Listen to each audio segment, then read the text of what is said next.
Bienvenue dans French Story Library.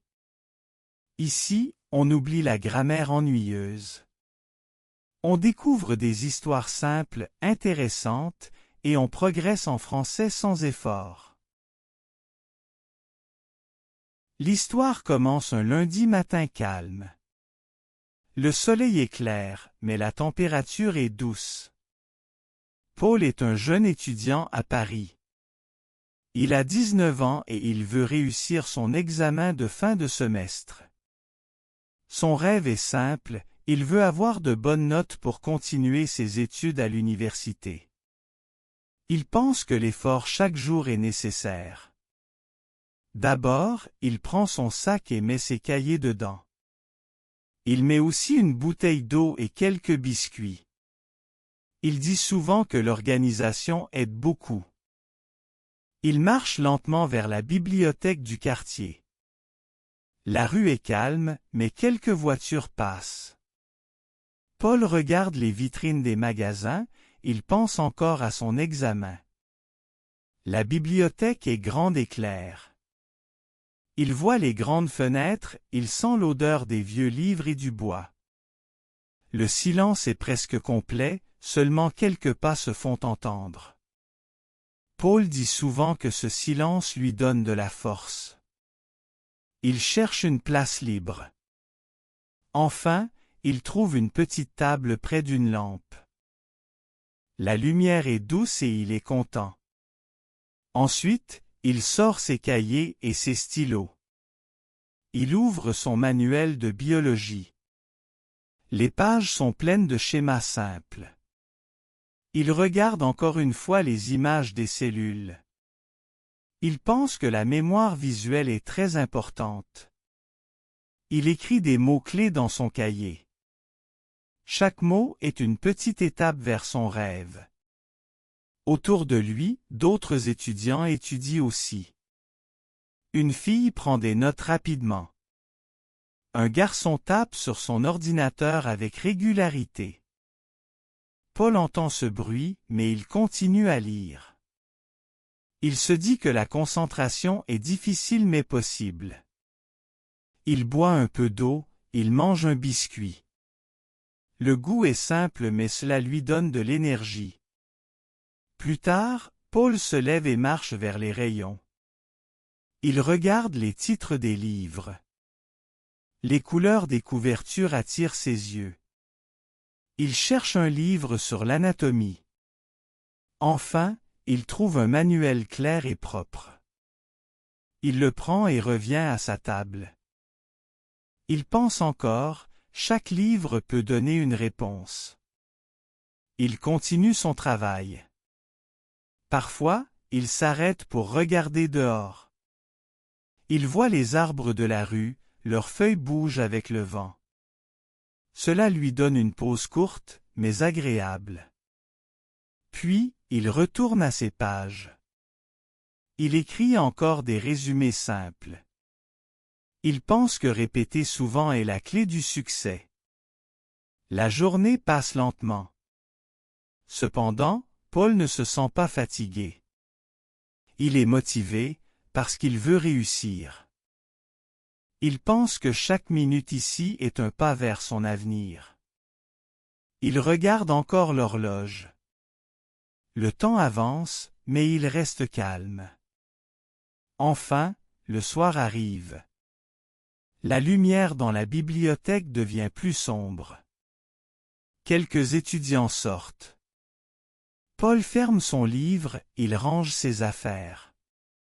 Il pense que demain sera encore une journée de travail. Mais il est content, car il a bien étudié aujourd'hui. Le lendemain matin, Paul revient à la bibliothèque. Cette fois, il arrive plus tôt. Le ciel est encore gris, et l'air est frais. Il marche vite, car il veut trouver une bonne place. Il pense que commencer tôt aide à mieux se concentrer. Quand il entre dans la salle, il entend déjà quelques chuchotements. Le bruit des pages qui se tournent lui paraît familier. Il choisit une grande table près de la fenêtre. La lumière naturelle tombe doucement sur ses cahiers. Il sort son manuel de chimie. Les formules lui semblent difficiles, pourtant il continue. Il écrit une formule, il l'efface, puis il recommence. Il pense que répéter encore et encore aide la mémoire. Autour de lui, la salle devient plus bruyante. Un étudiant éternue, une chaise grince. Cependant, Paul garde son calme. Il dit souvent que « le silence intérieur est plus fort que le bruit extérieur ». Il boit une gorgée d'eau, il regarde encore son cahier. Ses mains touchent les feuilles, le papier est lisse et froid. Plus tard, Paul se sent un peu fatigué. Alors, il se lève pour faire une pause. Il marche lentement vers la cafétéria de la bibliothèque. L'odeur du café chaud remplit l'air. Beaucoup d'étudiants sont là, certains mangent des croissants. Paul prend un jus d'orange et un petit sandwich. Le goût est frais et simple. Cela lui donne de l'énergie pour continuer. Il retourne à sa table. Il ouvre maintenant un autre manuel, celui de physique. Les schémas des forces et des mouvements sont clairs mais nombreux. Il pense encore, c'est difficile, mais je peux comprendre. Il prend des notes avec soin. Ses phrases sont courtes, ses mots précis. Il regarde encore une fois les dessins pour être sûr. Ensuite, il décide de relire ses résumés d'hier. Les mots lui semblent plus familiers. Il dit souvent que répéter rend les choses faciles. Chaque phrase qu'il lit devient plus claire. Il sourit légèrement parce qu'il sent un progrès. Le temps passe vite. Quand il regarde l'horloge, c'est déjà l'après-midi. Le soleil entre par la fenêtre et réchauffe la salle. La lumière est belle, les murs paraissent plus clairs. Paul ferme un instant les yeux. Il respire profondément et il reprend son travail. Plus tard, il entend la pluie tomber dehors. Les gouttes frappent les vitres avec un rythme régulier. Ce bruit calme l'esprit. Il pense que la pluie aide à réfléchir. Il continue à écrire, son stylo glisse vite sur le papier. Vers la fin de la journée, Paul range ses livres. Ses bras sont un peu lourds, mais son esprit est content. Il dit souvent que la fatigue du travail est une bonne fatigue. Quand il sort de la bibliothèque, l'air frais du soir le touche. Il sent la pluie légère sur sa peau. Il pense déjà à demain. Le troisième jour, Paul se lève encore plus tôt. Le ciel est clair, mais l'air est froid. Il prend un petit déjeuner simple, avec du pain et un café chaud. Le goût du café est fort et réveille son esprit. Il met son sac sur son dos, il pense que cette journée sera longue mais utile. Quand il arrive à la bibliothèque, il y a déjà plusieurs étudiants. Les portes sont grandes et lourdes, mais le hall est calme. Paul entre et il sent encore l'odeur des livres anciens. Il regarde autour de lui, il trouve une table au centre de la salle. La lumière artificielle éclaire les cahiers. D'abord, il ouvre son manuel de mathématiques. Les exercices sont nombreux. Il écrit une équation, puis il vérifie la réponse. Parfois, il se trompe, alors il recommence. Il pense que chaque erreur est une leçon. Il dit souvent que comprendre demande du temps. Ses mains bougent vite entre le cahier et la calculatrice. Ensuite, il prend son manuel de biologie. Les images colorées montrent les organes humains. Il regarde encore les schémas du cœur. Les lignes rouges et bleues lui rappellent la circulation du sang. Il écrit un résumé court, le cœur pompe le sang dans tout le corps. Ses phrases sont simples mais claires. Après 2 heures, Paul commence à sentir la fatigue. Ses yeux brûlent un peu, ses doigts deviennent lourds. Alors, il ferme ses cahiers et il se lève. Il marche doucement vers la petite terrasse de la bibliothèque. L'air extérieur est froid mais agréable. Il respire profondément. Il regarde les arbres de la cour. Leurs feuilles tombent lentement. Ce spectacle calme son esprit. Plus tard, il revient à sa place avec une nouvelle énergie. Il ouvre son cahier d'histoire. Les pages racontent des événements anciens. Les dates sont nombreuses, mais il essaie de les retenir. Il écrit encore une liste de repères chronologiques. Il pense que la mémoire se construit comme une maison, pierre après pierre. Le bruit autour de lui augmente un peu. Des étudiants ferment leurs livres, d'autres chuchotent doucement. Cependant, Paul continue. Il se concentre sur ses lignes. Il passe son doigt sur le papier, il relit chaque mot avec soin. À midi, il décide de faire une vraie pause. Il sort de la bibliothèque et marche vers une boulangerie voisine. L'odeur du pain chaud est forte. Il achète un sandwich au jambon et un éclair au chocolat. Le goût est délicieux, sucré et salé en même temps. Il pense encore que manger bien aide à travailler mieux. De retour à la bibliothèque, il ouvre un cahier neuf. Les pages sont blanches et propres. Il commence à écrire des résumés pour tous ses cours. Chaque mot qu'il met est une petite victoire. Il dit souvent que écrire, c'est aussi apprendre 2 fois. Ses mains bougent vite, ses yeux suivent chaque ligne.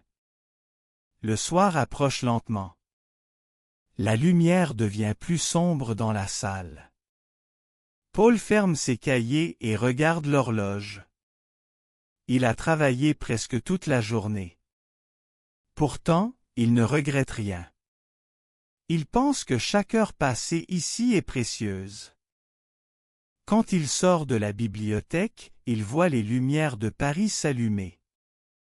La ville paraît calme, mais vivante. Paul marche vers chez lui avec un esprit content et une grande motivation pour demain. Le lendemain, Paul se réveille avec une légère inquiétude. L'examen approche et il le sait bien. Pourtant, il décide de rester calme. Il prend un petit déjeuner plus complet, du jus d'orange, du pain frais et un œuf. Le goût est simple mais réconfortant. Il pense encore que commencer bien la journée aide à réussir. Quand il arrive à la bibliothèque, le soleil brille fort sur les vitres. La lumière claire remplit la salle d'études. Paul choisit une place près de la fenêtre. De là, il peut voir la rue et les passants. Il aime regarder encore quelques instants les gens qui marchent avant de plonger dans ses cahiers. Il commence avec la chimie. Les formules sont difficiles, mais il prend son temps. Il écrit les réactions sur son cahier, ligne après ligne. Ses mains deviennent noires d'encre. Pourtant, il continue. Il pense que chaque formule apprise est une porte qui s'ouvre. Ensuite, il passe au français. Les textes littéraires parlent d'auteurs connus. Il lit à voix basse un petit passage. Sa voix résonne doucement dans sa tête. Les mots lui semblent parfois compliqués, mais il prend des notes. Il écrit un résumé court, clair et facile à relire. Il se dit encore, la langue demande patience. Après quelques heures, il fait une pause. Il ferme les yeux et écoute le silence de la salle. On entend seulement le bruit des stylos et des pages qui se tournent. Ce son répétitif le rassure. C'est le son d'un travail sérieux. Il respire profondément et reprend ses cahiers. Plus tard, il décide de préparer des fiches de révision. Il prend des petites cartes en carton. Sur chaque carte, il écrit un mot important, une date, une formule. Ses doigts bougent vite, il sourit un peu. Il pense que les petites cartes portent de grandes idées. Vers l'après-midi, la fatigue revient. Ses yeux picotent, son cou est raide. Alors, il sort marcher dans le couloir. Le sol est froid sous ses pas. Il regarde encore les murs remplis d'affiches d'événements universitaires. Il pense à l'avenir. Peut-être qu'un jour, il fera partie de ces projets. De retour à sa table, il prend son manuel de géographie. Les cartes montrent des montagnes, des rivières, des villes. Les couleurs sont vives, le vert et le bleu dominent les pages.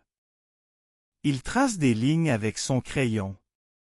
Il pense que comprendre la Terre, c'est comprendre l'humanité. En fin de journée, Paul boit de l'eau fraîche et mange une pomme. Le goût sucré lui donne de l'énergie. Il ferme ses cahiers et regarde encore une fois par la fenêtre. Le ciel devient rose et violet avec le coucher du soleil.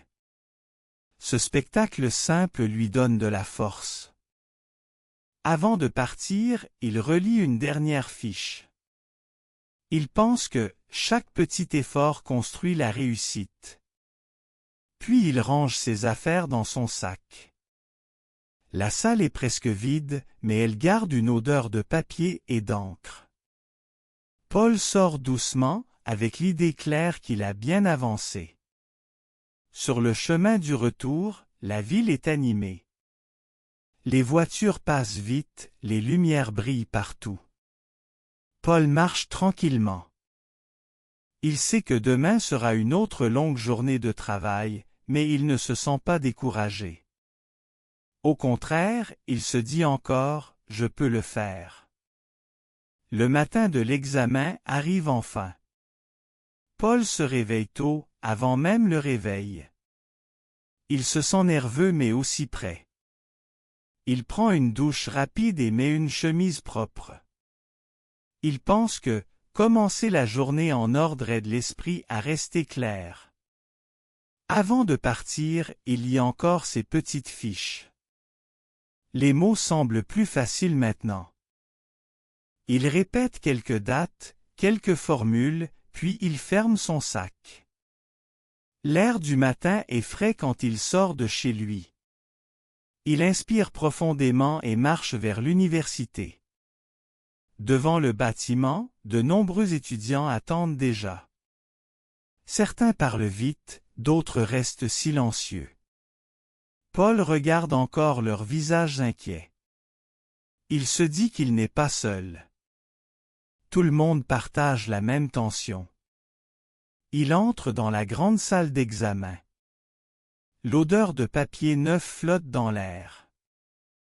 Les tables sont alignées en longues lignes droites. Il choisit sa place et sort un stylo.